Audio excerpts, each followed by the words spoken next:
Rain streaked down the windows of Dockside Shelter 17, tracing crooked paths through the grime. Inside, among the shadows and the damp, an alien widow named Taylor sat alone at a corner table, staring at the mug between her trembling hands. Her dark violet skin was dulled by exhaustion, her luminous eyes ringed by the gray of sleepless nights. Around her, the room buzzed with low voices, laughter, the constant scrape of boots, but none of it reached her. Humans filled most of the tables, wary of outsiders these days. Taylor's kind, the Varnon, had come to this frontier station, seeking peace after the war, but peace had never come. When her mate died, cut down in a mining accident, no one wanted to investigate. She became invisible. No one hired her. No one spoke to her except to curse or demand rent. The world kept moving, leaving her behind. She tried to keep busy. Small jobs, cleaning kitchens or scrubbing holes. But there was never enough work. Never enough credits for both rent and food. Tonight her last coin sat in the bottom of her mug. And tomorrow she would be out on the rain-soaked streets for good. A group of men at the bar started laughing loudly. Taylor shrank further into her coat, trying to disappear. The shelter's keeper, a heavyset woman with sharp eyes, shot Taylor. A look of annoyance. "You gonna buy another? Or just take up space all night?" Taylor fumbled for her coin, pushing the mug away. I'm sorry. I'll go." Before she could stand, a man's voice cut through the room. "Leave her be, Marla. She's got as much right to be here as anyone." All eyes turned to the speaker, a human, tall and spare, with a battered jacket and eyes that had seen too much. His name was Garrett, though few called him anything but the Earthman. He had scars up one arm and a limp from some old wound, but tonight he stood with surprising strength. Marla sniffed. "She can't pay." Garrett reached into his pocket and tossed a few credits on the bar. "She's covered, and I'll take a coffee myself." Reluctantly, Marla poured 2 steaming cups and set them on Tal's table. Garrett limped over, pulling up a chair without waiting for an invitation. Taylor stared at him, uncertain. "You don't have to," he held up a hand. "You look like you could use some company. I could use some too." For a long moment, they sat in silence, the storm outside muffling the world. Taylor studied the stranger, wondering what he wanted. No one ever did anything for nothing here. But Garrett only sipped his coffee, eyes fixed on the rain, his presence warm and steady. Finally, he said, "I know what it's like to lose everything. Feels like the world's turned its back, and you're drowning slow. But you don't have to do it alone, not tonight." Tala's hand shook, and her throat tightened with something like hope. For the first time since her mate died, she felt seen. Maybe, just maybe, she wasn't invisible after all. Outside, the rain fell harder. But inside Dockside Shelter 17, the darkness lifted just a little. 2 outcasts, side by side, sharing warmth against the cold. Asterisk, they drank their coffee in.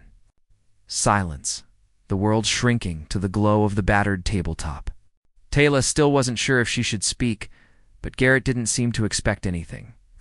Instead, he waited, offering her the rare comfort of being in someone's company without demands. Gradually, her shoulders loosened. She wrapped both hands around her cup, savoring the warmth, and let herself watch Garrett from beneath her hood. He seemed tired, but not hard. His eyes held old sorrow, but also something softer, a patience she hadn't felt in years. When her hands finally steadied, Garrett gave her a lopsided smile. "You've had a rough run." Taylor nodded, voice thin. "It's worse since Oren died. People blame the Varnon for everything that goes wrong, like I carry bad luck on my skin."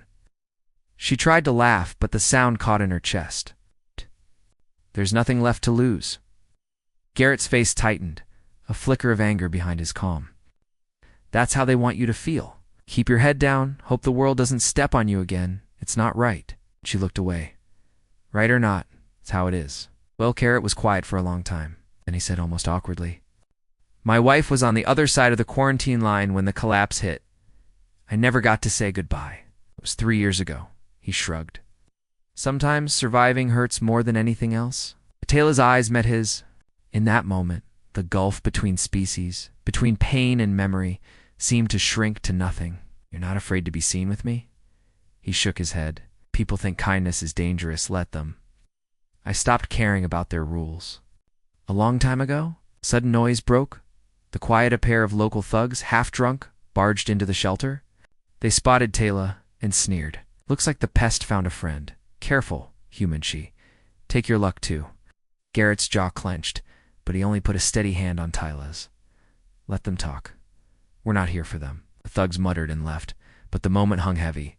Taylor felt a surge of gratitude mixed with fear. In this place, kindness could get you hurt. But for once, someone had stood up for her, not with anger or violence, just with the quiet refusal to let her be alone. As the rain finally eased outside, Garrett finished his coffee and slid the last credit chip toward Marla. There's a place on the docks, he said softly. Old warehouse, no one bothers you there. If you need somewhere dry to sleep, you're welcome. Taylor hesitated, her heart racing with equal parts hope and caution. Why are you helping me? He looked her in the eyes. Because when everyone turns their back, it's the easiest thing in the world to join them. I don't want to be that kind of person. Something inside Taylor shifted. Maybe it was hope, maybe just exhaustion. But she stood and followed Garrett into the uncertain night, leaving the shelter behind, for the first time in ages.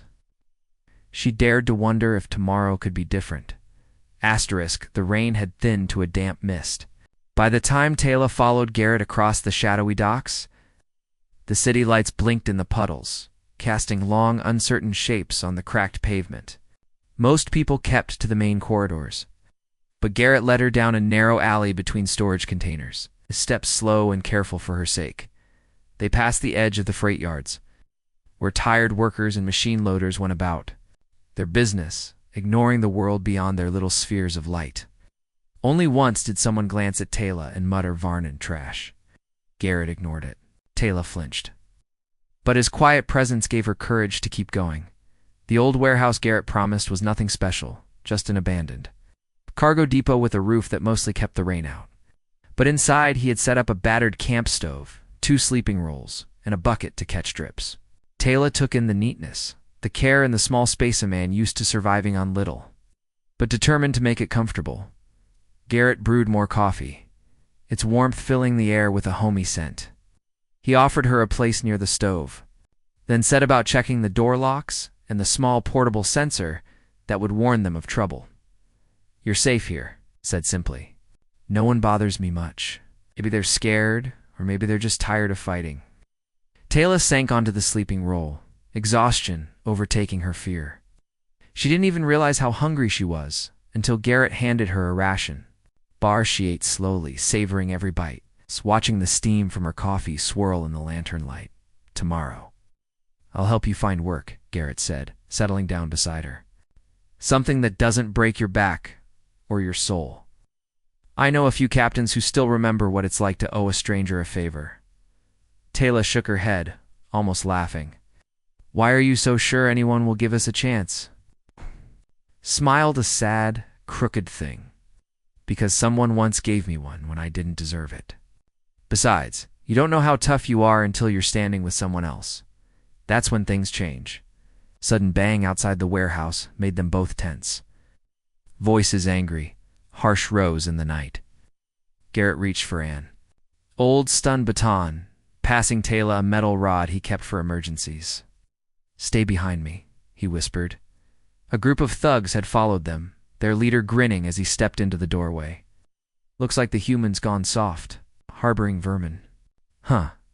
Garrett didn't move. Walk away, Jex. You don't want to fight, Jex sneered. No one cares if a Varnan disappears or a broken old Earthman. For a moment, violence felt inevitable. But Taylor stood her ground, refusing to cower. Garrett's voice stayed calm. This is our place tonight. You want to start something? You'll have to finish it. Something in Garrett's steady gaze, or maybe the sight of Taylor standing tall beside him, gave the thugs pause. After a tense moment, Jex spat at the ground and left, muttering curses. The others drifted away. Garrett locked the door behind them, sighing in relief. Some nights, It's enough just to keep what's yours. Tayla's heart hammered, but she felt something new, a pride that surprised her. For the first time in memory, she hadn't run. Later, as she drifted into sleep with the city quiet around them, she realized the strangest thing. She felt safe. And she wasn't alone. Asterisk. Morning came gray and cold, but inside the warehouse, a fragile sense of safety lingered. Garrett cooked up a simple breakfast, powdered eggs, and day-old bread while Tayla stretched on her bedroll, listening to the city hum awake beyond the metal walls. She almost smiled when he offered her the first plate, as if she'd always been part of this quiet ritual. They ate in silence.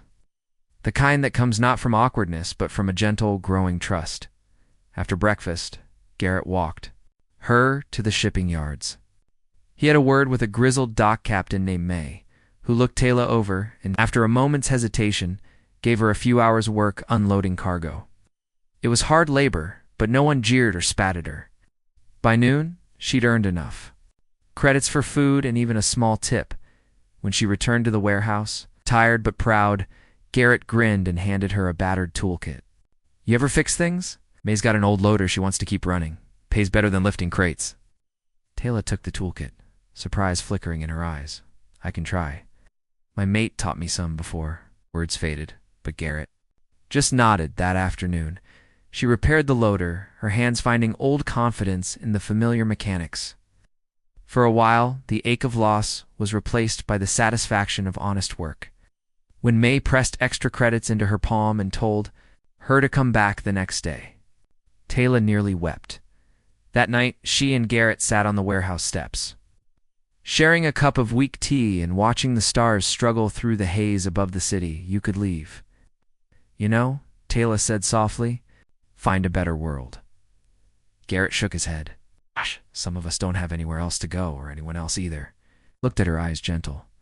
But this, sharing a meal, fixing what's broken, helping each other get through the night, that's enough. Maybe more than enough. The city was still harsh.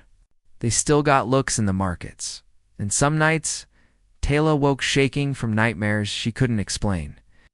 But each day brought new strength, and Garrett's quiet presence grounded her. The grief and loneliness that had once swallowed her whole now felt smaller, something she could carry instead of something that carried her away. One evening, as a storm gathered, they heard a knock at the warehouse door. A Varnan child, eyes wide and frightened, stood in the shadows. Please, the child stammered. My mother is sick. No one will help.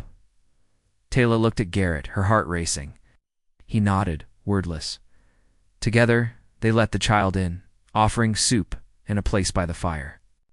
Tayla knelt beside the girl, remembering the cold ache of abandonment and how easily a single hand can change a life. For the first time, she realized that in helping each other, she and Garrett had made themselves strong enough to help others. Too, the city's cruelty had brought them together. But kindness, quiet, stubborn, and fierce, was helping them build something that even the hardest world couldn't break. Asterisk word of what happened in the warehouse spread faster than Tayla expected.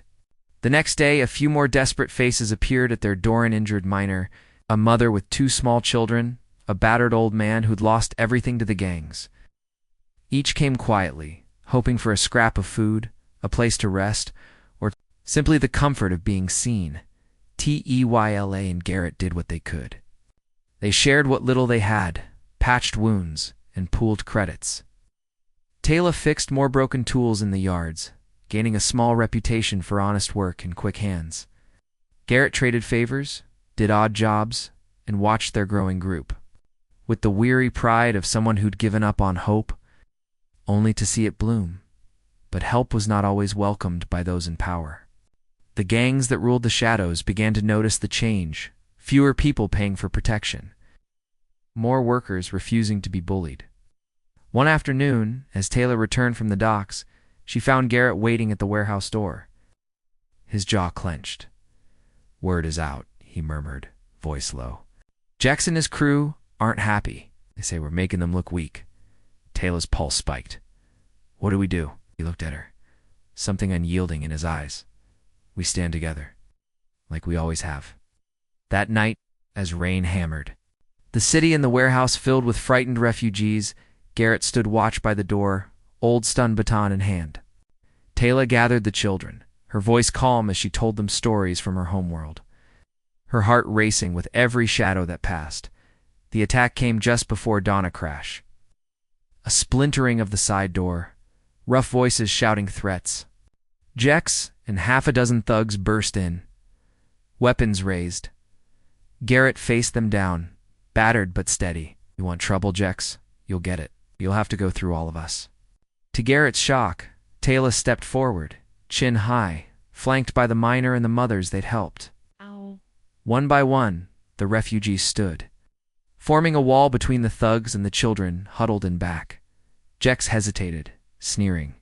This isn't your world, Varnon. You think you can change anything? Taylor met his gaze, voice steady as iron. We already have. We choose each other. You can't break that. Jex cursed and lunged, but Garrett and Taylor were ready. Fight was rough and fast, stun, batons and fists, a flurry of desperate courage against brute force. When it was over, Jex and his men fled into the rain, leaving behind a battered but unbroken family.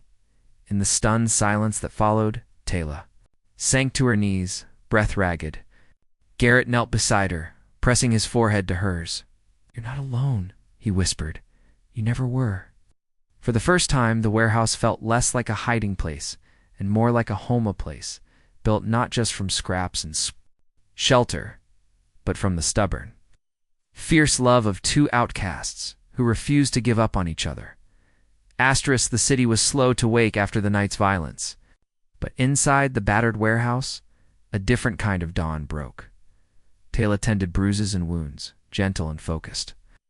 Garrett shared what food they had, cracking rough jokes that drew tired, grateful smiles. The children played, clinging to a sense of safety they hadn't felt in months. Word spread of how the thugs had been driven off not by guns, but by people standing together. Some called it foolishness. Others quietly called it brave. More began to drift toward the warehouse.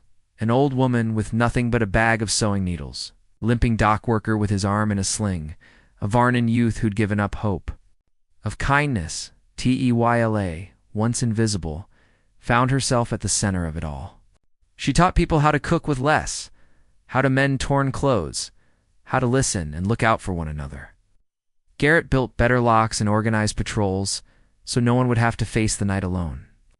Their little group became a beacon, not just for the desperate, but for anyone longing to believe the world could be different, even May. The gruff dock captain began sending extra food and supplies, her gruffness masking a growing respect. What you're building here, she said to Taylor one evening. It's dangerous, but it's worth something. Don't let them take it from you. The warehouse was still poor, still cold and drafty, but laughter came more easily now. Watched as people who once hid from each other now shared stories by lantern light, found courage in small acts, a patched coat, a hot meal, a kind word. One afternoon, as rain battered the city, Taylor sat by the window, watching Garrett teach. A group of children had to play an earth game with sticks and old cans. She felt a warmth she'd never known, not just the safety of shelter, but the strength of belonging. Garrett joined her, shaking water from his hair, and sat beside her. We did it, didn't we? Said, a half smile on his lips. She took his hand, voice thick with emotion. We're still here. It's more than I dreamed. He squeezed her hand gently. I think we saved each other, Taylor. Maybe we can save a few more too. The world outside was still hard. There would always be those who turned their backs. But here, in this fragile new family, they'd made a place where kindness was stronger than cruelty, a place where, against all odds, outcasts could save each other. Time moved differently inside the warehouse after that long night. What began as a haven for two outcasts became the soul of a community, a place where stories, laughter, and quiet bravery wove something stronger than fear. Taylor grew into her role almost without realizing it. She was no longer just the alien widow who'd lost everything. She was someone people trusted with their children, their pain, their hope. Garrett, once known only as the Broken Earth Man, became a leader people listened to, a symbol that strength could mean protection, not power. one crisp evening. Lanterns flickered along the walls and the smells of shared food filled the air. The city's dock captain, May, arrived with others who had once kept their distance. She offered a battered crate filled with tools and warm blankets. "You've done more good here than any official," she told them. "The council wants to meet you, talk about making this place permanent, maybe even legal." The words stunned Taylor. Legal. Permanent. She looked around at the faces gathered in the firelight, children from a dozen worlds. Mothers and fathers, the lonely and the lost, all bound together by something rare and fierce. Garrett squeezed her hand beneath the table. "We did this," he whispered. "You did this." She shook her head, eyes shining. "We did it together. You saw me when no one else would." Garrett's gaze was soft, his voice rough with feeling. "You saved me too. I'd forgotten what hope felt like until I saw it in you." That night, a celebration filled the warehouse. Music, dancing, voices raised in a chorus that defied the world outside. Even a few of the old thugs lingered at the door, drawn by the warmth and the scent of food, no longer enemies but guests. When the music faded, Taylor stood in the doorway with Garrett, watching the rain fall gentle and silver beyond the lights. She rested her head against his shoulder, letting herself dream. "Do you think it will last?" she asked softly. He pulled. "Her clutches, if enough of us believe in it, yes." And for the first time, Taylor truly believed it too.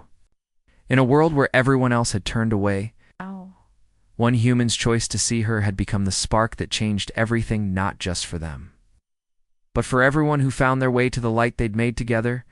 The city was still harsh, but now it had a heart, a home built from kindness, courage, and the simple, stubborn refusal to let anyone be invisible ever again. The end. Asterisk.